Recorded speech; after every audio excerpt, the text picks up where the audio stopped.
Welcome to the Practical Growth Podcast. I'm your host, E.B. Johnson, top writer on Medium.com, published author, and master practitioner of neuro-linguistic programming. You've landed on the podcast that takes you on a journey into the heart of relationships and self-discovery. This is a must listen for those who are ready to overcome their toxic relationships and their toxic patterns. You can expect real talk, practical guidance, and raw and relatable guests that you'll be talking about for weeks. Let's get into it. Welcome back to another episode of the Practical Growth Podcast. I am your host, E.B. Johnson, top medium writer, certified coach, and master practitioner of neuro-linguistic programming. This week, we are talking about a really interesting topic, and it's one that not a lot of people are really aware of, and that is the topic of trauma dumping. Trauma dumping, when you offload your pain and your upset onto the people around you because you either are unwilling to deal with it or you can't deal with it, and you do it in such a way that it's super destructive to the people around you. Just before we jump into that, though, I do want to remind you that applications are currently open for my 8-week private coaching program. There's a few spots left for the first session of 2022. So if you really want to make sure that you have a foundation to build from in the new year, that you can have the skills you need to communicate better with yourself, with the people around you, in order to build better relationships and better opportunities, then this is the program for you. Using neuro-linguistic programming techniques, I help you uncover a better self. I give you the skills to improve your own life from the inside out and to really make deeper connections with the life that you're building.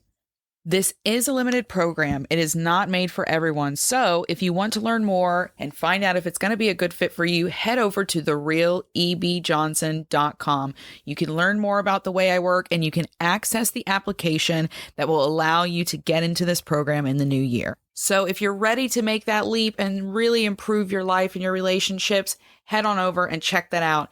As for the rest of us, let's get into trauma dumping. Trauma dumping. What is it? What does it look like? How do we deal with it? That is what we are going to be talking about today as we deep dive into this super insidious trend that's destroying some of our closest relationships. In the most basic sense, trauma dumping is an unloading of heavy emotional burdens without permission onto the people around you. You either don't have the skills to deal with it, or you don't know how to deal with it, or you're just not willing to. You're really uncomfortable, and so you just vomit and unload everything on the people that are closest to you, the people that you love and trust the most. The reason that trauma dumping is so important to talk about is because it's a big red flag. It's a warning sign. It's an indication of something not quite right going on beneath our relationships. It can be a sign of low emotional maturity and intelligence in the people that we love, but it can also be a sign of selfishness. And that's something you should really pay attention to if you're someone who's had a pattern of dealing with covert narcissists. And yeah, it is a big deal. Trauma dumping is a big deal because it's emotionally abusive. And in the worst case scenario, it can be used by people that we trust in order to control us, because when they kind of just interject themselves unexpectedly into our lives and dump all their negativity on us, it really takes its toll. It affects us. It's an emotional burden, and it can emotionally harm us and damage us. It's a heaviness, and that heaviness can make us easier to control, manipulate. It makes us sad. It really can be destructive in our own lives. So what does trauma dumping look like? What does it actually look like in real life? You know, when you bring this topic up, when I brought this topic up on Medium a couple weeks ago, there were a lot of people who immediately were like, well, that's just venting. How selfish are you? That's just disgusting. That's what you should be able to do with a friend. But I just want to stress here that trauma dumping is not the same as venting. They're very different things. Trauma dumping involves seriously emotionally upsetting or damaging information, right? It can cause a physical reaction as well as a mental or an emotional reaction in the people that we share it with. Trauma dumping is extreme, but there are also some concrete factors that make it differ from venting. Top of that is it's unexpected, right? It's completely unexpected. When someone trauma dumps on you, they just kind of burst into your life and just start spewing all this really heavy negative stuff. It's not the same as calling up your friend or texting them and saying, oh my God, I just had the worst day. It's horrible. I'm in tears. My life's falling apart. Let's go get a drink. Let's go get a meal together. Let's go hang out. When that happens, right, when you receive that text message or that call from a friend, you understand what the expectation is, right? You understand that if you go and meet this friend, they're going to be venting about all the really heavy stuff that's going on in their life, and they're probably going to be looking for your advice. That's not what happens with trauma dumping. There's no kind of askings of permission. There's no understanding or expectation. This is someone who just calls you in the middle of the day and expects you to drop everything to handle their emotional disasters, their extreme upsets, their trauma. Okay? That's the big difference there. It also creates discomfort, which is not the same as venting. When your friend is venting to you, if they go on and on and on, you might get irritated, but that's not the same as the discomfort that's created by trauma dumping. When someone trauma dumps on you, you might find yourself crying. You might find yourself having an anxious response or being really angered and upset. It creates a strong emotional discomfort, and it's that strong emotional discomfort that you need to pay attention to. There's also a darkness to it. There's a deepness and a darkness to it that venting doesn't have, okay? When a friend is venting, they're just ultimately complaining. They might have some hurt feelings a little bit, some irritations. They might be angry or upset, but it's not the same as, displaying your childhood trauma and putting all of these horrible, horrible traumas, again, the emphasis here is on the word traumas, out on display for other people to deal with. Because make no mistake, it can be an emotional burden on people. People who are dealing with a lot in their own personal lives, right? Just imagine it. You have a friend and you decide that you're dealing with all this childhood trauma and all this stuff's coming up, and you just text them in the middle of the day about this memory that you have. But what you're not considering is that that friend might have a sick child at home. They might have a sick partner. They might be dealing with extreme money issues. Maybe they just literally lost their job an hour ago, and you didn't even take the time to say, hey, how are you doing? Do you have space for this right now? We're all human beings, and we all have very similar experiences, especially right now in this very chaotic world. We're all dealing with pressures. We're all dealing with hardships. No one listening to this is Jeff Bezos, right? So we all have to kind of go to work every day and figure stuff out for ourselves.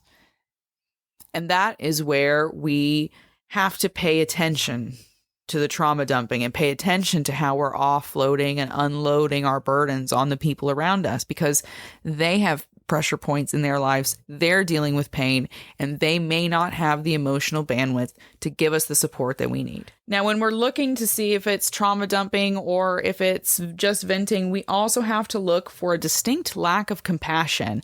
There's a lack of compassion in it. The person sharing this will see you getting uncomfortable. They might understand that it's a lot to put on somebody and that you may not be equipped to even help support them in any way. They may even know that you're going through a lot of really emotionally heavy crap in your own life, yet they choose to put their well-being over yours by dumping their crap on you. And that has no compassion in it, which is the basis of our connection with people, right? We have to have a compassion and understanding that needs to expand into empathy if we want these relationships to build into the long term. So we have to have compassion. That includes compassion when we're sharing our pain with others. You don't want to put pain into the lives of other people, right? Because it's not pleasant in your own life. So look for that lack of compassion. And last but not least, look for a certain amount of disrespect. When someone trauma dumps, it's disrespectful. It's not the same as venting, which again can be a bit irritating if someone's kind of like maybe being a little bit disrespectful of your time. But with trauma dumping, the whole act is disrespectful from top to bottom. And an example that I like to use a lot for this, again, refer back to my mother, who was unfortunately, because of her really horrendous life experiences, she had become a covert narcissist. And when she had an issue, she had a problem, which was every day, which was everything, which was super serious and super personal and an attack on who she was, she would call me no matter what was going on in my life. If I was having surgery, it didn't matter. She would call me to dump, to vent. She would describe horrible things that had happened in her childhood if I tried to, open up about things that were going on in my life. And if I tried to cut the conversation short, if I said I wasn't feeling well or I needed to go and take care of something in my own life, it didn't matter. I was totally blanked over. She would just continue. She would dump and dump and dump and dump and dump until I felt like I was suffocating, as if I was going to snap. And that is where there is a distinct disrespect. Again, it's this person prioritizing their well-being over yours and saying, I don't like holding on to this. This is making me feel bad. I need to put it on to someone else. And I don't care if that's disrespectful of their boundaries. But say it is trauma dumping. Say we do realize that this is happening in our lives. Why is that such a big deal, right? Isn't that what we just do in our friendships, in our partnerships, in our families? Shouldn't we just bear those burdens for other people? That's a response that I get a lot from people who have been programmed to accept a lot of toxic abuse in their lives and toxic behaviors. No, you shouldn't tolerate trauma dumping, and you shouldn't do it to other people. And here's why. First and foremost, it's emotionally abusive. Okay, when you violate and disrespect somebody's boundaries that way, when you continue to emotionally harm them without caring about what happens to them, that's abusive. It's also a display of low emotional intelligence. When someone is emotionally intelligent, they have a heightened sense of empathy. They understand their pain, and in understanding their pain, they know that they don't want other people to experience that pain. So when they share their stories, they do so in a way that is respectful and in a way that will not expand the pain they are trying to explain. And that, again, is a big difference. Again, it's disrespectful. It's disrespectful of people's emotional boundaries. It can be disrespectful of their time. And it's certainly disrespectful of what they have going on in their own lives. It can be a controlling behavior, especially where narcissists are concerned. The covert narcissist loves to use this kind of trauma dumping in order to make you feel horrible, in order to make you feel small, in order to make you feel as though you are less than them. When they have these horrible stories that they can dump on you, you're more likely to just go, oh, well, we better just let them have what they want because they've had such a horrible time. And then you're controlled. Then you're easy to push around and manipulate by using this victimhood and these victim stories. And it creates pain in the people we love. That's one of the biggest reasons that trauma dumping is so toxic. It creates pain and upset and hurt in the people that we love. It can create resentment when they see time and time again you just bursting in, kicking in that door and just vomiting your negativity all over them. But above everything else, the reason why we should not tolerate trauma dumping is because it prevents emotional honesty in our relationships. And when it prevents emotional honesty, it prevents trust. And when we prevent trust, we prevent any kind of deep and lasting connection. When someone trauma dumps on you all the time, you don't feel safe to share your story. Even at a subconscious level, you're like, well, here is this person who just comes into my life all the time and vomits all over it. Well, I'm not safe with them. I can't go to them with my pain. Look how much pain they have. At the same time, your subconscious also realizes that you're not being respected. And if you're not being respected by that person, you're certainly not safe with them. And what relationship are you building on that basis? None. Okay, fine. So we understand that that's how trauma dumping affects us. We understand that it's bad for us, that it destroys our relationships. We know what it looks like and we know how it differs from venting. How do we deal with it? How do we deal with it in our own lives? How do we deal with it when we're doing it with other people? You got to look at it from a few different angles. First and foremost, boundaries have to be set. If you are the person who's getting dumped on all the time, you've got to set some hard and fast boundaries with the person who's doing that dumping. That means not answering texts, not answering calls, not dropping everything to listen to them. You need to let them know that things are changing. Tell them that it's changing, and then follow through with the actions. That is how you enforce your boundaries and make it clear that you are not open for this emotionally disrespectful behavior any longer. If you're someone who tends to trauma dump on the people around you, you have to set your own boundaries. You have to figure out where the line is with the people closest to you, and that usually starts with a conversation. What makes them uncomfortable? How do they really want to interact with you? You need to look at that, draw the line for yourself, know when far is too far and what is not appropriate to share. And then you need to have some self-control and stop yourself. If that person's not ready to handle what you've got to share, if they don't have the emotional bandwidth in their life to handle that, to help you process it, then back off. Go journal or find someone who is fit to help you with that experience.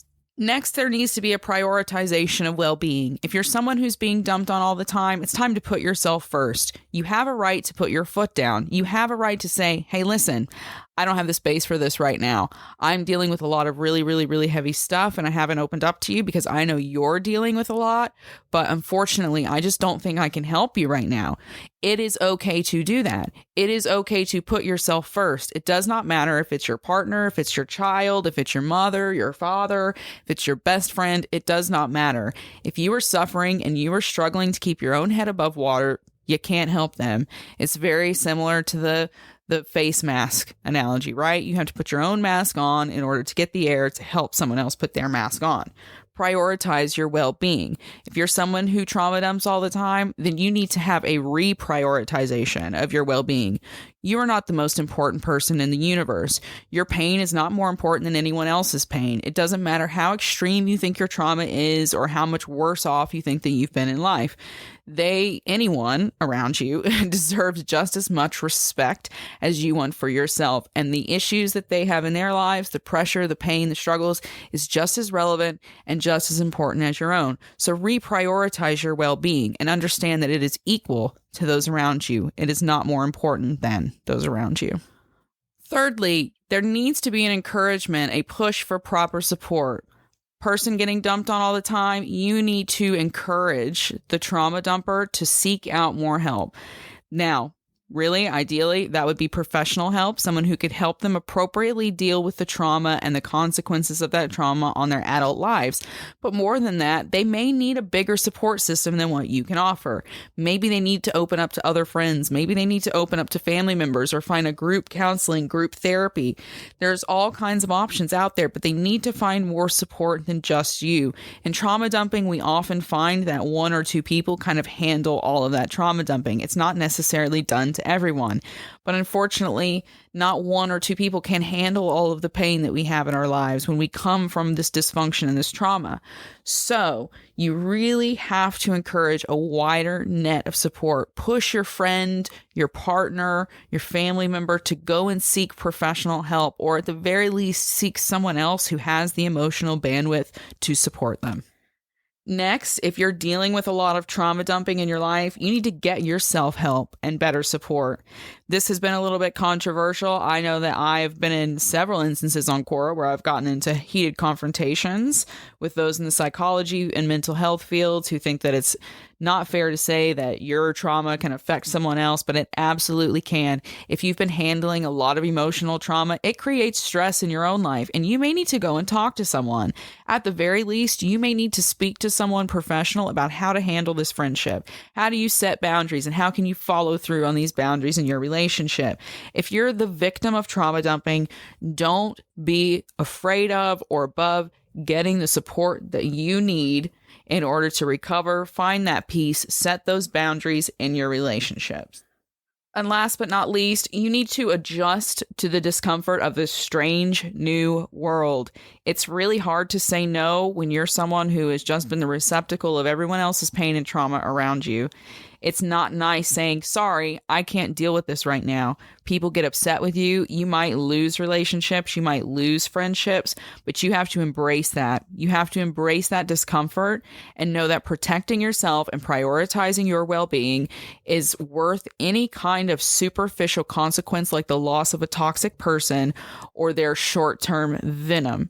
Because believe me, it will go away. If you're someone who's been taking a lot of trauma dumping, the odds are you're one of the only ones who's been putting up with it. They will eventually come back to you and want to do it all over again because it's usually a cyclical pattern. So it's up to you to put your foot down and embrace that uncomfortable feeling of protecting yourself because you're the only one that can do it and you have a right to do it. So adjust to that discomfort of saying no and embrace it wholeheartedly. Because ultimately, this is the only way we're going to be able to protect ourselves from this trauma dumping. It's a heavy, heavy behavior that can tear relationships apart and that can completely destroy the trust that we so desperately seek and need within them. Without this trust, we can't hold on to that connection. We push the people around us away. To trauma dump on someone is completely disrespectful. And more than that, it displays low emotional maturity, and it can be a sign of selfishness and narcissism as well. If you're the victim of covert narcissism, you need to be careful. Look for that unexpected burst into your life, that discomfort, that deep and dark information that comes with a complete lack of compassion. You're not responsible for the emotions and the feelings and the happiness of the people around you. Trauma dumping is not worth tolerating. It's abusive. It's disrespectful, but it's also manipulative, controlling, and it creates pain of its own. Don't accept this trauma dumping in your life. Put your foot down, protect yourself, and prioritize your well-being. You deserve a future that you can find peace and comfort in with everyone you're surrounded by. So seek that and hold strong for that. As always, thank you so much for listening, and to my readers, thank you so much for coming along on this journey with me. I really hope that you take away something from this episode that can help improve your relationships and improve your life. If you liked the episode, why not take a second to leave a 5-star review on Apple Podcasts? I'm currently giving a free ebook to everyone who leaves a 5-star review. All you've got to do is click the little link in my bio, head over to Apple Podcasts, and leave a review. Once that review goes live, snap a quick screenshot and send it to me on Instagram or by email, and that's it. Your ebook is coming right to you. I mean, who doesn't love free, right? So head over to Apple Podcasts now and leave that quick little review. For everyone else, thank you again for listening. Keep moving forward. Until next time, bye-bye.